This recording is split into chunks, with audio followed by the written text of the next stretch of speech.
நண்பர்களே, இன்று ஜூலை மாதம் 15ஆம் தேதி நண்பர்கள் இப்பொழுது நேரம் இரவு 8:30 இப்பொழுது புதிதாக ஒரு விஷயத்தை ஷபானா மஹ்மூத் இங்கே அறிவித்திருக்கின்றார். பிரிட்டனில் அது முக்கியமாக அகதிகளுக்கான வீட்டு வசதி தொடர்பான ஒரு விஷயம். சப்ஸ்கிரைப் செய்யாத நண்பர்கள் சப்ஸ்கிரைப் செய்யுங்கோ, லைக் பட்டன் அழுத்துங்கோ, ஹை பட்டன் அழுத்துங்கோ, உடனுக்குடன் உங்களுக்கு செய்திகள் வந்து சேரும். சரி, அகதிகளுக்கான வீட்டு வசதி அளிப்பதற்கான எதிர்காலம் குறித்து தற்பொழுது பலதரப்பட்ட விமர்சனங்கள் எழுந்திருக்கின்றன. இப்பொழுது அரசாங்கத்தை பலர் விமர்சித்து வருகின்றார்கள். இவ்வாறு முன்னாள் இராணுவ தளங்களில் கொண்டு போய் போடக்கூடாது என்று விமர்சித்து வருகின்றார்கள். அது தொடர்பான தகவல்களை நாம் பார்ப்போம்.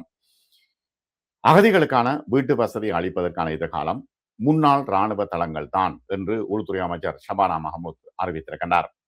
தஞ்சம் கோருவோருக்காக அகதிகளுக்காக இராணுவ முகாம்களின் பயன்பாட்டை அதிகரிக்க தயாராகி வரும் நிலையில் முன்னாள் இராணுவ தளங்களின் பயன்பாட்டை விரிவுபடுத்துவது தொழிலாளர் கட்சியின் தஞ்சம் கோரும் தங்குமிட கொள்கையின் ஒரு முக்கிய அம்சம் என்றும் உள்துறை அமைச்சர் பிரபுக்கள் சபையின் நீதி மற்றும் உள் விவகார குழுவுக்கு தெரிவித்திருக்கின்றார்.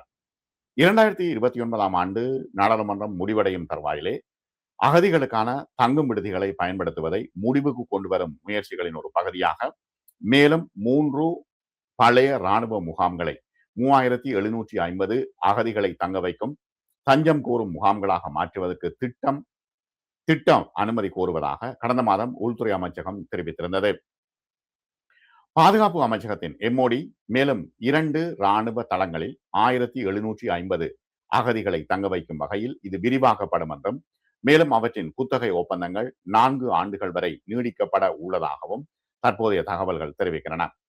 நூற்றுக்கணக்கான ஆயிரக்கணக்கான தஞ்சம் கோருவோருக்காக தங்குமிடம் அளிக்க அந்த இடங்கள் பொருத்தமற்றவை என்று கூறி இராணுவ தளங்களை சுற்றியுள்ள குடியிருப்பாளர்கள் சட்ட நடவடிக்கை எடுப்போம் என்று அச்சுறுத்தியதால் இந்த திட்டங்கள் கடும் எதிர்ப்பை ஏற்படுத்தியிருக்கின்றன.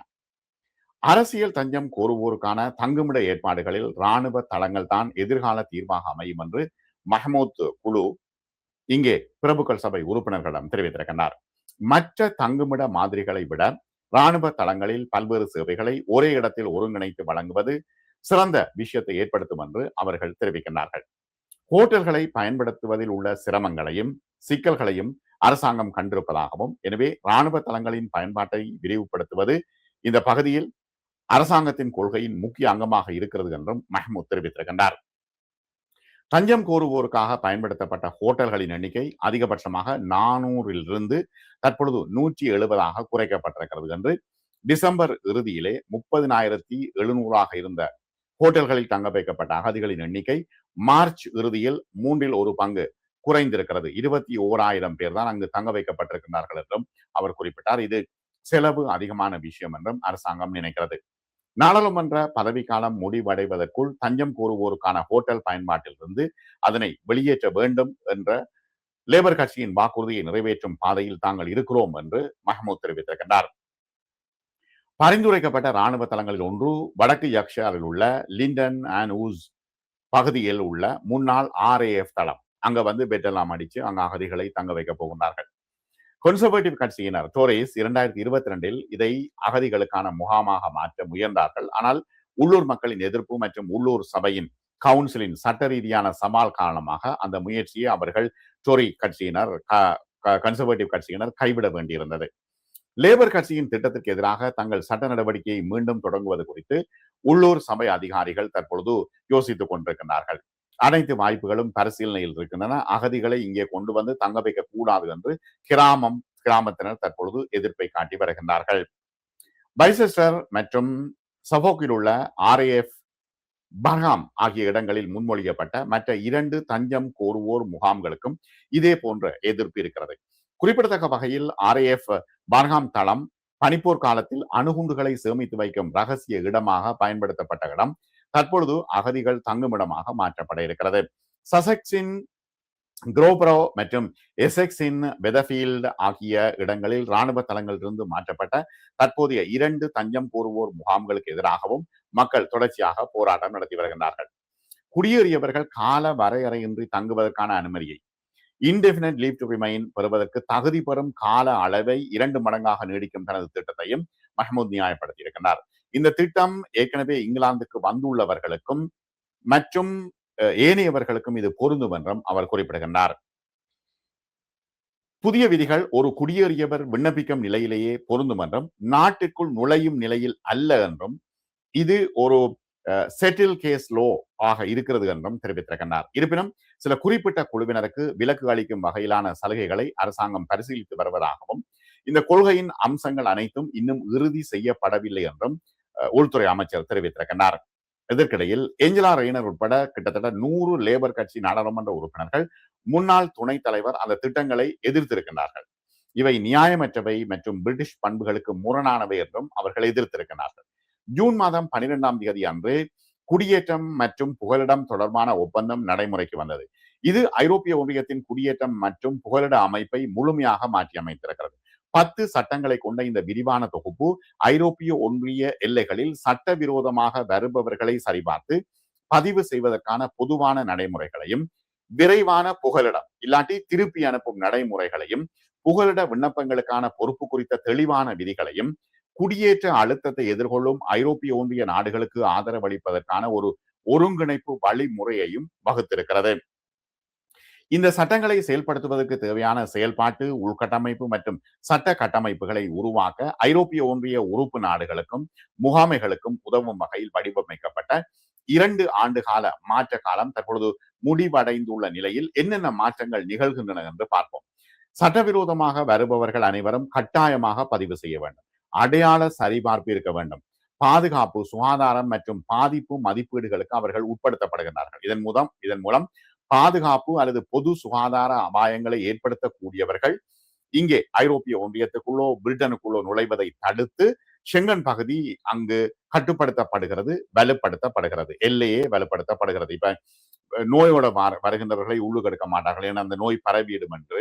அடுத்தது அவர்கள் பாதுகாப்புக்கு அச்சுறுத்தலாக இருப்பவர்களை உள்ளுக்கு எடுக்கக்கூடாது என்ற ஒரு லிஸ்ட் ஒன்றை அவர்கள் வைத்திருக்கின்றார்கள்.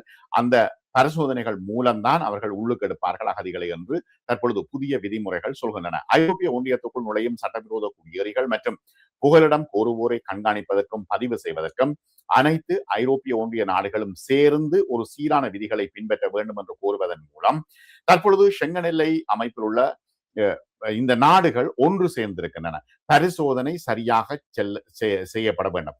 இப்ப வெளிப்புற எல்லை சோதனைகள் 7 நாட்கள்ல முடிக்க வேண்டும்.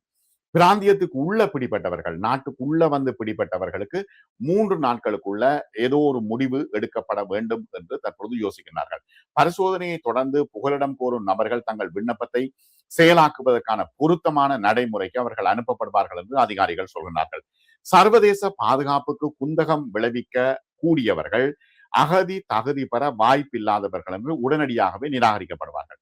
பாதுகாப்பு அச்சுறுத்தல்களை ஏற்படுத்துபவர்கள் அல்லது அதிகாரிகளை தவறாக வழிநடத்துபவர்கள், பொய் சொல்லி அகதி அந்தஸ்து கேட்பவர்கள் கட்டாயமாக அவர்கள் மீது நடவடிக்கை எடுக்கப்படும்.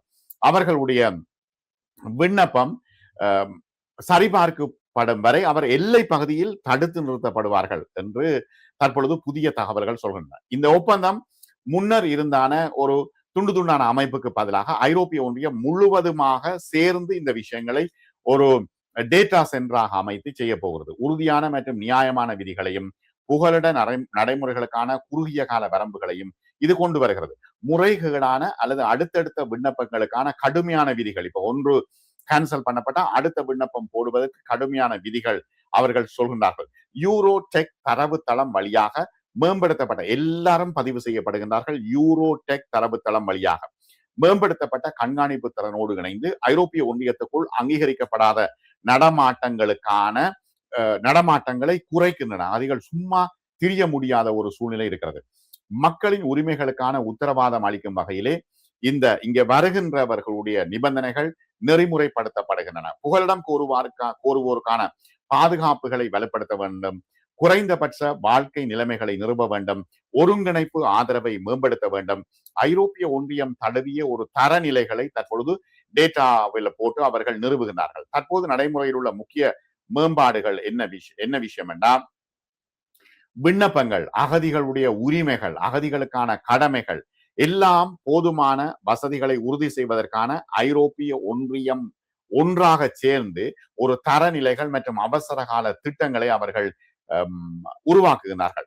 அடைக்கலம் கூறுதல் மற்றும் குடியேற்றம் ஆகியவற்றை நியாயமான, உறுதியான மற்றும் திறமையான முறையில் நிர்வகிப்பதற்கான ஒரு பயனுள்ள ஐரோப்பிய ஒற்றுமை மற்றும் பொறுப்புணர்வு அமைப்பை இந்த ஒப்பந்தம் நிறுவுகிறது என்று அவர்கள் சொல்கிறார்கள். குடியேற்ற அழுத்தத்தை எதிர்கொள்ளும் உறுப்பு நாடுகள் தனித்து விடப்படாமல் இருப்பதை உறுதி செய்ய கட்டாயமான தேவை அடிப்படையிலான ஒரு ஒரு முறையான அமைப்பை அவர்கள் உருவாக்குகின்றார்கள். முதலில் நுழையும் உறுப்பு நாட்டில் விண்ணப்பிப்பதற்கான விண்ணப்பதாரர்களின் தெளிவான கடமைகள் என்ன? இப்ப அவர்களோ செங்கன் நாட்டு ஒன்றுல வருகின்றார்கள். 24, 25 நாடுகள் இருக்கின்றன.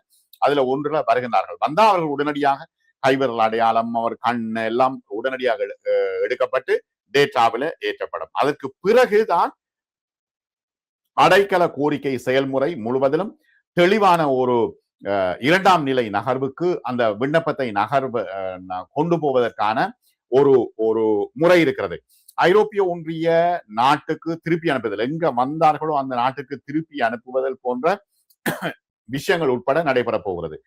நெருக்கடி கால நெறிமுறைகள் மற்றும் குடியேற்றவாசிகளை அரசியல் கருவியாக பயன்படுத்துவதற்கு எதிரான நடவடிக்கைகளும் தற்பொழுது மேற்கொள்ளப்பட இருக்கிறது. என்னன்னா, அரசியல் ரீதியாக இவர்கள் வாக்களிப்பார்கள், இவர்கள் உள்ள வந்தால் எங்களுக்கு ஆதரவாக இருப்பார்கள் என்ற விஷயங்கள் எல்லாம் தற்பொழுது ஏற்றுக்கொள்ளப்பட மாட்டாது என்று சொல்கின்றார்கள். நெருக்கடிகளை நிர்வகிப்பதற்கான நடவடிக்கைகள் தேவைப்படும் பொழுது விரைவுபடுத்தப்பட்ட அகதி அந்தஸ்து அல்லது விரைவுபடுத்தப்பட்ட திருப்பி அனுப்பும் நடைமுறைகள் உட்பட இந்த விஷயங்களை அவர்கள் செய்ய போகின்றார்கள். ஒரு உறுப்பு நாடு, ஐரோப்பிய ஒன்றிய நாட்டை தான் குறிப்பிடுகின்றனர், ஒரு உறுப்பு நாடு அதிகப்படியான சுமையை எதிர்கொள்ளும் பொழுது விண்ணப்பதாரர்களை மறு பகிர்வு செய்வதற்கு, நிதி பங்களிப்புகள் செய்வதற்கு, இடமாற்றங்கள் வேறு வேறு நாடுகளுக்கு உள்ள அவர்கள் அனுப்பப்படுவார்கள். ஐரோப்பிய ஒன்றியத்தின் புகலிடம் மற்றும் குடியேற்ற மேலாண்மை அமைப்பை சீரமைக்கும் புதிய விதிகள் தொடர்பாக இப்பொழுது அவர்கள் சொல்லிக் கொண்டிருக்கின்றார்கள். இப்ப முக்கியமாக அகதிகள் பிரச்சனைக்கு மேல் பிரச்சனைகள் தற்பொழுது வருகின்றன. எதிர்காலம் அகதிகளுக்கு மிகப்பெரிய கேள்விக்குறியாக மாறப்போகிறது என்பதுதான் உண்மை. மற்றும் பல தகவல்களோடு நாம் சந்திப்போம். சப்ஸ்கிரைப் செய்யாத நண்பர்கள் சப்ஸ்கிரைப் செய்யுங்க, லைக் பட்டன் அழுத்துங்க, ஹை பட்டன் அழுத்துங்க. உடனுக்குடன் உங்களுக்கு செய்திகள் வந்து சேரும். மிக்க நன்றி நண்பர்கள்.